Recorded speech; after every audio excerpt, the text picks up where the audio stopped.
Uh, Usually this kind of thing I would put into a news video where I would just say, okay, this is a news item. I'll put it in a news video, and it kind of feels bigger than that. So Ryan Kesler last year hit his 1,000 games, and he played 60, but he wasn't Ryan Kesler.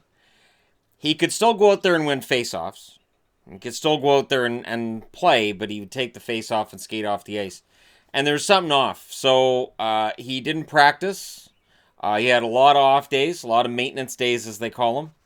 And he really hasn't looked like himself for years. This has been a hip injury issue. So he had surgery. That surgery was to remove bone chips from his hip so that he can live without gut wrenching pain every day and sort of enjoy life. Now, the thing is, when you have massive hip surgery like he had this week, the problem with that is that it may very well end up being the end of your career. It is unlikely he will play the 2019-2020 season. And I remember last year saying that due to his hip, I thought he should have stayed out last year.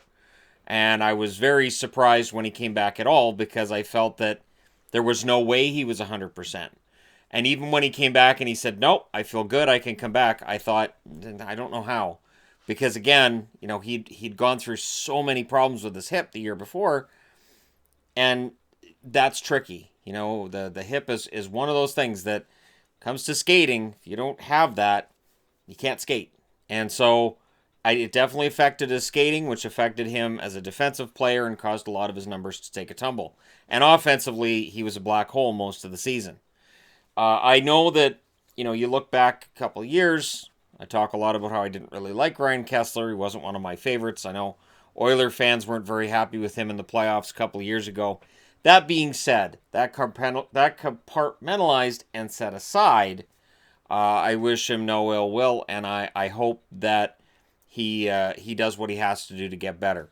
If taking a year off from the game means he comes back next year, great. Odds are that would make him 35. The odds of him coming back and having the mobility and the ability to stay in the National Hockey League, a game that keeps getting younger and faster, that's it's unlikely that he comes back and he plays and he's able to be what he was. Now, for Anaheim, it means they can throw him on the LTIR as soon as the season starts, and they have that extra cap space. Anaheim was going through somewhat of a retool anyways.